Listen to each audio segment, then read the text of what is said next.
Cuando una pareja se casa, suele decir que antes de tener una familia, desean establecer su economía o tener su casa con las comodidades necesarias para luego recibir a los niños que van a tener.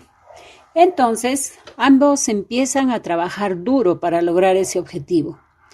Esta es una buena decisión, pero la pregunta es, ¿será la mejor? Hace un tiempo, escuchaba decir en un programa de enfoque a la familia que la mayoría de personas nunca ha tenido la oportunidad de llevar un curso de preparación para ser padres. Es más, no existe ninguna institución oficial que tenga ese propósito. Cuando esta función en realidad es muy esencial, si se quiere, prioritaria en la vida de toda persona.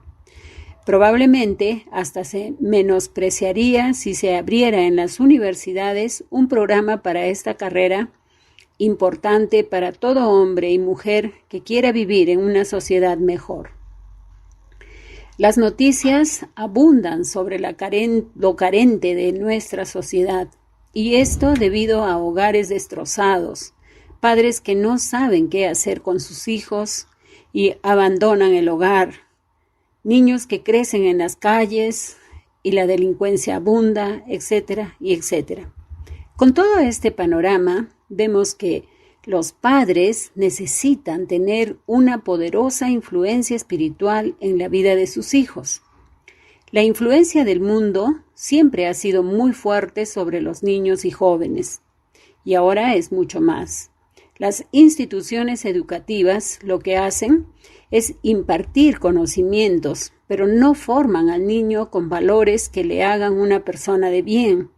Por eso es muy importante que cada padre tenga un protagonismo espiritual en la vida de sus hijos. No debe permitir que la influencia externa malogre la mente y el corazón de sus hijos. La palabra de Dios en el libro de Deuteronomio, capítulo 6, todo el capítulo en realidad, vamos a leer solo del 1 al 9, dice lo siguiente. Esos son los mandatos, los decretos y las ordenanzas que el Señor tu Dios me encargó que te enseñara.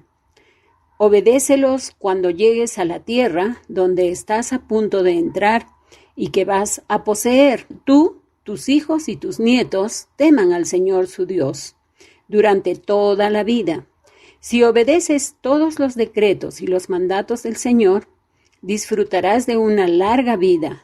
Escucha con atención, pueblo de Israel, y asegúrate de obedecer. Entonces todo te saldrá bien y tendrás muchos hijos en la tierra donde fluye leche y miel, tal como el Señor Dios de tus antepasados te lo prometió. Escucha, Israel, el Señor es nuestro Dios, solamente el Señor. Ama al Señor, tu Dios, con todo tu corazón, con toda tu alma y con todas tus fuerzas. Debes comprometerte con todo tu ser a cumplir cada uno de estos mandatos que hoy te entrego. Repíteselos a tus hijos una y otra vez. Habla de ellos en tus conversaciones, cuando estés en tu casa y cuando vayas por el camino, cuando te acuestes y cuando te levantas. Átalos a tus manos y llévalos sobre la frente como un recordatorio. Escríbelos en los marcos de la entrada de tu casa y sobre las puertas de la ciudad. Hermanos, amigos, el Señor dice claramente que la obediencia a su palabra asegurará el futuro espiritual y material de la familia de generación en generación. Este es un llamado a los padres, a escuchar y ser cuidadosos en obedecer al Señor. Entonces, la responsabilidad está en usted, padre de familia. Papá, obedece al Señor. De esa manera asegurarás el bienestar y seguridad futura de tus hijos. El título de este mensaje es Una herencia espiritual. Y vamos a verlo en 2 puntos. Respondiendo a esto, ¿cómo se hace? ¿Cómo se deja una herencia espiritual? En primer lugar, escucha la voz de Dios a través de su palabra. En el versículo 3 hemos leído lo siguiente: escucha con atención, pueblo de Israel, y asegúrate de obedecer. Pon tu nombre donde dice pueblo de Israel. Y seguimos. Escuchar, oír, son palabras que nos llevan a detenernos para poner nuestros 5 sentidos y entender las instrucciones recibidas para luego hacerlas tal y como nos indicaron. Esta es una orden del Señor para su pueblo, para todo padre que quiere ser de influencia para sus hijos. Nuestro Padre, el Señor, quiere instruir a cada uno de ustedes a fin de que puedan vivir una vida íntegra, con principios, sana, de un elevado carácter e influencia ético-moral en la sociedad, empezando en su hogar, una vida llena de sus bendiciones y promesas. El versículo 4 nos dice lo siguiente: escucha, Israel. El Señor es nuestro Dios, solamente el Señor. Ama al Señor, tu Dios, con todo tu corazón, con toda tu alma y con todas tus fuerzas. Debes comprometerte con todo tu ser a cumplir cada uno de estos mandatos que hoy te entrego. Hermanos, todo empieza reconociendo la unidad de Dios y amando al Señor como el único Dios vivo y verdadero, el Todopoderoso, por sobre todas las cosas, a quien le sirve con integridad, Él, el Padre, ¿no? Y toda su casa. En el libro de Josué, capítulo 24, verso 15, dice: yo y mi casa serviremos al Señor. Esta es una decisión de un varón, de un padre de familia. No hay otro más, otro Dios en casa, no hay. Dios es el único y verdadero. Recuerde que cualquier cosa que se coloque entre usted y Dios es un ídolo. Este puede ser el trabajo, el dinero o cualquier otra cosa, cualquier otro vicio, cualquier cosa que le saque de su fidelidad a Dios. Usted como padre tiene que ser un ejemplo de obediencia para Dios. Entonces, papá, obedece al Señor. El segundo punto con el que vamos a responder cómo dejar esa herencia espiritual es el siguiente: repite a tus hijos las enseñanzas del Señor. La mayoría de padres quieren lo mejor para sus hijos. Se esfuerzan y trabajan duro para darles una buena vivienda, buena alimentación, una buena educación, buena profesión, y algunos quieren dejar una buena herencia en bienes. Esto es loable y digno de admiración. Pero eso no necesariamente es lo que un buen padre tiene que hacer. Ahí caben las siguientes preguntas. ¿Cuánto ha leído sobre cómo criar a los hijos? ¿Cuánto tiempo pasa usted en la palabra de Dios para saber cómo criar a sus hijos en el amor y la disciplina del Señor? ¿Qué sabe usted de lo que tiene que enseñarle? ¿Cuánto tiempo invierte usted con sus hijos?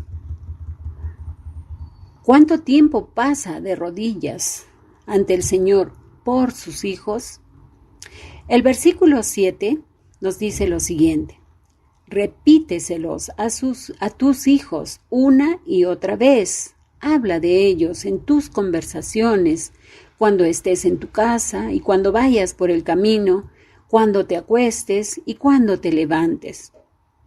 Hermanos, por la palabra del Señor, como padres tenemos el desafío de enseñar a nuestros hijos sobre todo lo que Dios es, hizo y hace en la vida de su pueblo. En tu vida cotidiana, la palabra dice: repíteselas. Los seres humanos aprendemos por repetición. Podemos ver a los niños, a los bebés, cómo aprenden a hablar por lo que escuchan, cómo hacen las cosas, hasta el andar. Todo es por repetición. Las cosas se aprenden por repetir y repetir muchas veces. Esto no solo con palabras, sino sobre todo con acciones. Si leemos el texto, nos dice cómo, cuándo y dónde hay que hacerlo. Dice lo siguiente: habla de ellos en tus conversaciones. Está refiriéndose a hablar de la palabra de Dios, de las enseñanzas del Señor en tus conversaciones, cuando estés en tu casa y cuando vayas por el camino, cuando te acuestes y cuando te levantes. ¿Saben? Desde que el día amanece es una oportunidad para enseñar y repetir a los niños, a nuestros hijos, los valores y hábitos buenos de un hijo de Dios. Por ejemplo, desde el beso al saludar a cada miembro de la familia al empezar el día, la oración antes de los alimentos, las conversaciones afectivas y de ánimo para empezar el día, la bendición al despedirse, al salir a nuestras actividades cotidianas y luego al retornar a casa. Recibirlos amorosamente, promoviendo la confianza y conversación saludable con la familia. Hola, hijo, ¿cómo estás? ¿Cómo te fue? Y abrir una conversación sin ninguna recriminación ni nada. Eso es importante, hermanos. Y al acostarse, comparta la lectura de la Biblia. Ore con ellos antes de que se duerman. Esto es bueno, hermanos. Una cosa que es bueno recalcar es que el amor entre los esposos y su trato afectuoso delante de sus hijos da seguridad a los niños y los impulsa a grandes cosas, aunque usted no lo crea. A eso le llaman la autoestima. Aunque esto parezca cursi, hermanos, son hábitos que quedan en la mente y el corazón de los hijos. De esta manera, usted está dejándoles un legado de fe a través de las vivencias cotidianas. Usted está dejándoles un tesoro que nadie jamás les podrá quitar, y ellos serán un eslabón en la cadena de fe que usted dejará de generación en generación. Esto es una herencia espiritual que le asegurará que cuando usted no esté con ellos, ellos perseverarán en la fe de sus padres, en la fe de nuestro Dios, la cual se las repitió con cada acto y palabra que usted les dio mientras vivía con ellos. Papá, obedece al Señor. Obedece al Señor en todas las instrucciones que Él te da. Hermanos, sin dejar de darles una buena educación o dejarles algún patrimonio, una casa, un carro, lo que usted crea que puede hacerlo, recuerde que estas son las añadiduras, lo temporal. Déjeles el mejor recuerdo, la mejor herencia, que es el legado de su fe. Déjeles un futuro con Dios. Déjeles la herencia de la vida eterna. En conclusión, hermanos queridos, lo mejor que podemos heredar a nuestros hijos es nuestra fe en Dios al vivir con convicción lo que creemos. Que esta sea nuestra herencia espiritual que se repita de generación en generación. Hemos dicho que es bueno dejarles algún patrimonio. Y hemos recalcado que estas son las añadiduras, lo temporal, porque ellos no van a llevarse esto, ni nosotros tampoco. Pero, querido hermano, el legado de su fe es dejar asegurada nuestra generación tras generación en la vida eterna. Es la vida eterna. Es una herencia espiritual que no muere con nosotros, sino que continúa con nuestra familia. Por eso usted tiene que escuchar al Señor a través de su palabra y repetir a sus hijos una a una las cosas que el Señor le está enseñando. Querido Padre, Usted es el líder espiritual en su hogar. Dios quiere usarle para que su fe pueda continuar como una herencia de familia y sus hijos y los hijos de sus hijos continúen siendo de bendición hasta que Cristo venga. Papá, obedece al Señor.